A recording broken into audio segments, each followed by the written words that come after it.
نبی پاک صلی اللہ علیہ وسلم کی حدیث ہے مسلم میں طبرانی میں، حضور نے فرمایا آؤ میں تمہیں پچھلے زمانے کے ایک ایماندار نوخیز ولی اللہ کی بات سناؤں۔ پچھلے زمانے حضور نے فرمایا پچھلے زمانے میں ایک بادشاہ جادو کے زور پہ حکومت کرتا تھا۔ جب وہ ایک جادوگر اس نے رکھا ہوا تھا تو جادوگر اس کو جادو بتاتا، وہ جادو کے زور پر حکومت کرتا۔ جادوگر بوڑھا ہو گیا تو کہنے لگا بادشاہ کو نوجوان میرے پاس بھیج دے، اب میں بوڑھا ہو گیا ہوں، میرا پتہ کوئی نہیں کب مر جاؤں۔ ایک نوجوان کی ڈیوٹی لگائی، بڑا زیرک سمجھدار، اپنے رعایا میں سے چن کے جو ذہین فطرت مزاج بچہ تھا وہ اس نے لگایا۔ اللہ کے محبوب علیہ الصلوۃ والسلام فرماتے ہیں بچہ جادو سیکھنے لگا، وقت گزرنے لگا۔ بچہ جب جادو سیکھنے جاتا تو رستے میں ایک راہب بھی تھا جو انجیل جانتا تھا، وہ اللہ اللہ سکھاتا، لوگوں کو حضرت عیسیٰ علیہ السلام کی تعلیمات سے آگاہ کرتا۔ اس نے دیکھا کہ یہاں بھی لوگ اکٹھے ہیں تو وہ بچہ اس راہب کے پاس بھی اٹھنے بیٹھنے لگا۔ اب جب اس کے ساتھ اس کی گفتگو بڑھنے لگی تو اس کو باتوں میں لذت آنے لگی۔ اس نے راہب نے پوچھا کہ تو کون ہے اور کس طرح سے آیا ہے، کیا تیرا معاملہ ہے؟ اس نے کہا جی میں جادو سیکھنے جاتا ہوں، آپ کی باتیں مجھے بڑی اچھی لگتی ہیں۔ اس نے کہا دین سیکھ، جادو سیکھنے والے کافر ہو جاتے ہیں، قرآن و حدیث سیکھنے والوں کو اللہ کامل ایمان عطا فرماتا ہے۔ فرمایا یہ سیکھ۔ بچہ بیٹھنے لگا، اس کے پاس آنے لگا، باتیں دل میں گھر کرنے لگی۔ ایک وقت آیا کہ مسلمان ہو گیا، اور مسلمان کیسے ہوا؟ بچہ کہتا میں تجربہ کر کے ہوا۔ اب میں تھوڑا سا وقت جادوگر کے پاس بھی جاتا اور باقی سارا وقت وہاں بیٹھتا۔ میں ایک دن جا رہا تھا تو رستے میں اژدہا تھا، بہت بڑا سانپ تھا، رستہ روک کے کھڑا تھا۔ یہ حضور نے بیان کی حدیث۔ نبی پاک صلی اللہ علیہ وسلم فرماتے ہیں بچہ کہتا ہے کہ رستے کے اندر سانپ ہے، رستے بند ہے، لوگ چھتوں درختوں پہ چڑھے، حراش ہے۔ کہتے چھوٹا سا روڑا میں نے اٹھایا تو میں نے کہا اللہ اگر جادوگر سچا ہے تو اسے مار دے۔ چھوٹا سا روڑا میں نے پھینکا، اژدہا کوئی نہ مرا۔ پھر چھوٹا روڑا اٹھایا، میں نے کہا اللہ اگر وہ عالم سچا ہے تو اسے مار دے۔ اب جب میں نے روڑا مارا تو اژدہا مر گیا۔ میرے اندر سے گواہی آئی نہیں دین کی باتیں سچی ہیں، نہیں قرآن کی باتیں اسلام سمجھانے کے لیے عرض کر رہا ہوں، اگرچہ اس دور میں انجیل تھی۔ اللہ رسول کی باتیں اچھی ہیں۔ کہتے میں مسلمان ہو گیا، اب میں نے راہب کے پاس ہی رہنا شروع کر دیا، جادوگر کے پاس چھوڑ دیا اس بچے نے آنا۔ بادشاہ پوچھتا کہاں زیادہ وقت گزارتے ہو تو وہ بات گول کر دیتا۔ وقت تیزی سے بڑھنے لگا، اللہ نے اس نوجوان میں طاقت پیدا کر دی۔ اب وہ اس کے اندر نا اللہ نے توانائی روحانیت پیدا کر دی، ابھی جوان ہے، 14-15 سال عمر ہے۔ اللہ نے اب جو بیمار بھی آتا وہ دعا کرتا تو اللہ صحت عطا کر دیتا، جو بھی آتا۔ بادشاہ کا ایک درباری تھا، بادشاہ کو پنکھا جلتا تھا، وہ اندھا ہو گیا، کوئی ایسی تکلیف آئی کہ نابینا ہو گیا، بڑے علاج کرائے شفا نہیں ہوئی۔ کسی نے اس بچے کا پتہ بتایا کانوں میں، اس کے پاس گیا تو بچہ کہنے لگا شفا تو ہو جائے گی پر کلمہ پڑھنا پڑے گا، مسلمان ہونا پڑے گا، جس پیغمبر کا میں غلام ہوں تجھے بھی بننا پڑے گا، دین پہ عمل کرنا پڑے گا، اللہ شفا دیتا ہے۔ اس نے کہا تو مجھے کلمہ پڑھا، مجھے شفا دے، میں تیار ہوں۔ اس نے کہا شفا تو اللہ دیتا ہے۔ اس نے اللہ تبارک و تعالیٰ کا ذکر کر کے دعا مانگی، یہ مسلم شریف میں حدیث ہے، طبرانی میں موجود ہے۔ اللہ نے اسے شفا دی، اس نے کلمہ پڑھنا شروع کر دیا۔ یہاں ایک نقطہ لکھا ہے ہمارے علماء نے، کہتے ہیں جب اللہ ولایت عطا کرتا ہے نا تو یہ سفید بالوں والے کا حصہ نہیں ہوتی۔ اگر جوانی میں کوئی آدمی توبہ کر کے تصوف کے رستے پہ چلتا ہے تو سب سے زیادہ ولایت اللہ اسے عطا فرماتا ہے، سب سے زیادہ ولایت اس کے پاس ہوتی ہے۔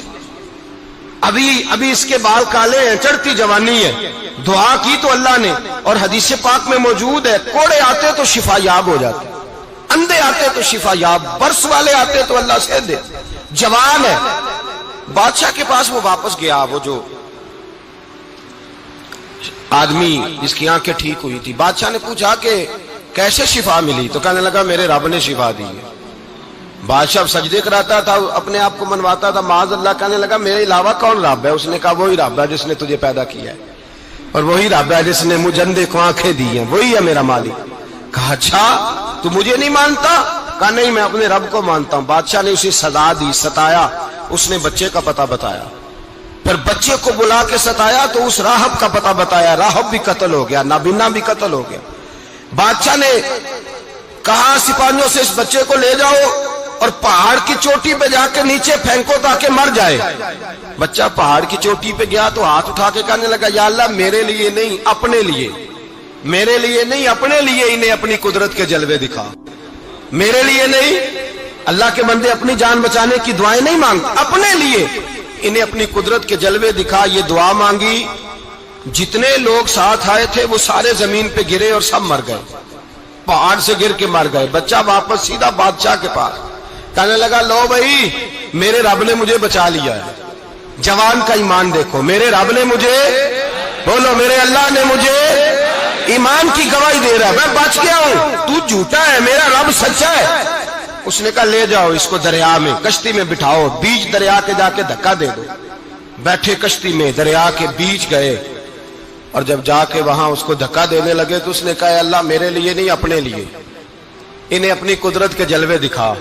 بس ایک طوفان سا آیا، جتنے سپاہی ساتھ آئے تھے ڈوب کے مر گئے. وہ بچہ اٹھا اور سیدھا پھر بادشاہ کے پاس، اسی کے پاس کہنے لگا لو بھائی میرے رب نے مجھے بچا لیا ہے، تیرے پاس آیا ہوں. وہ کہنے لگا تو کیا مصیبت میرے گلے پڑ گئی ہے، کیسے جان چھوٹے گی؟ تو بچہ کہنے لگا اگر تو مجھے باندھے درخت کے ساتھ اور سارے ملک کو بلائے، لوگوں کو اکٹھا کرے، پھر تو مجھے تیر مارنا، میں تجھے بتاؤں گا کیسے مارنا ہے، میں مر جاؤں گا. اللہ کا بندہ نوجوان ایمان دیکھو، مرنے کے طریقے بتا رہا ہے، میں تجھے بتاؤں گا میں کیسے مروں گا. یہ بات کہی، بادشاہ نے سارا مجمع جمع کیا، ملک سارا باہر آ گیا، درخت کے ساتھ باندھ دیا.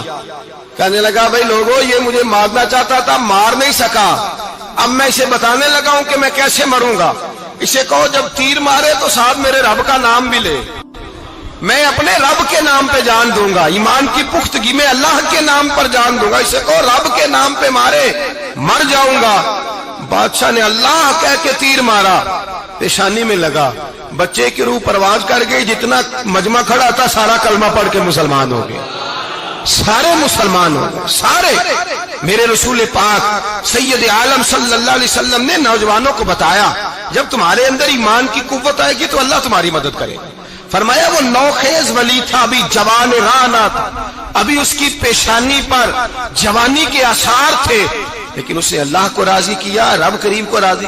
ولایت کا مطلب بڑھاپا نہیں، ولایت کا مطلب وہ نہیں کہ جب بڑا لمبا وقت گزر جائے تو پھر آدمی آئے کہ نہیں اب کیا کرنا ہے، اب مسجد ہی ہے، اب تو اس کے علاوہ گزارا ہی کوئی نہیں. تو اس وقت کا آنا اللہ کی بارگاہ میں قبول تو ہے، لیکن شاباشی اسی کو ملتی ہے جو جوانی کا وقت آئے، جو عین اس وقت آئے جو وقت. میرے رسول پاک علیہ السلام کے غلام عبداللہ ابن عمر، حضرت عبداللہ ابن عمر رضی اللہ تعالیٰ عنہ فرماتے ہیں کہ میں نکلا، مجھے سفر کے لیے جانا تھا، تو تھوڑی سی کھجوریں، تھوڑا سا سرکہ، ایک شہد کی بوتل، چیزیں میں نے سفر کے لیے ساتھ رکھ لی. میں جب مدینے سے باہر صحرا میں نکلا نا تو رمضان نہیں تھا، غیر رمضان تھا. میں نے ایک نوجوان کو دیکھا بکریاں چرا رہا، بکریاں چرا رہا. اے جوان، آپ فرماتے ہیں اس کا چہرہ بڑا نورانیت والا، گرد پڑی ہوئی پر بڑا حسین. فرماتے ہیں میں نے اس کو کہا کہ آ جاؤ کھانا کھا لو، روزے بھی نہیں تھے. کہنے لگا نہیں میں نے روزہ رکھا ہوا ہے. فرماتے ہیں میں نے کہا پتہ کروں کہ نیرا نیک ہی ہے کہ پرہیزگار بھی ہے. نیک وہ ہوتا ہے جو نماز پڑھے روزہ رکھے، پرہیزگار وہ ہوتا ہے جو گناہ سے بچے، وہ پرہیزگار ہوتا ہے. کہا پتہ کروں پرہیزگار بھی ہے کہ نہیں. کہتے میں قریب گیا تو میں نے جا کے اس کو کہا بھائی تیری بکریاں بڑی پیاری ہیں، میرا دل کرتا ہے کہ بکری مجھے دے دو. کہتے وہ جوان، غربت بھی، پریشانی بھی، پر دامان توکل کی یہ خوبی ہے کہ اس پر پابند لگے ہوتے ہیں، دھبے نہیں ہوتے. غربت ہے. کہا جناب ایک بکری دے دو. آنے لگا جناب بکریاں میری نہیں، بکریوں کا مالک کوئی اور ہے. کہتے میں نے آزمانے کے لیے کہا کہ بکریوں کے مالک کو کہنا ایک بکری بھیڑیا لے گیا ہے، کہہ دینا بھیڑیا لے گیا ہے. تو کہتے اس نے میری طرف دیکھا، گرد سے اس کے بال لٹے ہوئے، آنکھوں میں روشنی، چہرے پہ اطمینان، لب و لہجے میں ایمان کی طاقت. نوجوان کہنے لگا حضور بکریوں کے مالک کو تو کہہ دوں گا بھیڑیا لے گیا ہے، جب عرش کا مالک پوچھے گا تو کیا جواب دوں گا، اللہ کو کیا جواب دوں گا. کہتے ہیں میں کانپنے لگا اس کی بات سن کے. واپس آیا، جو کام نکلا تھا وہ چھوڑا، واپس لوٹ آیا.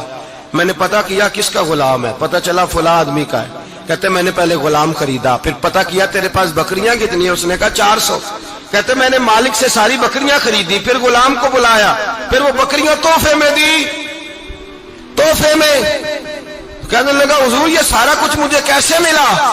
میں نے کہا تیرا ایمان بڑا پختہ تھا تو میرے رب نے تجھے انعام عطا فرمایا۔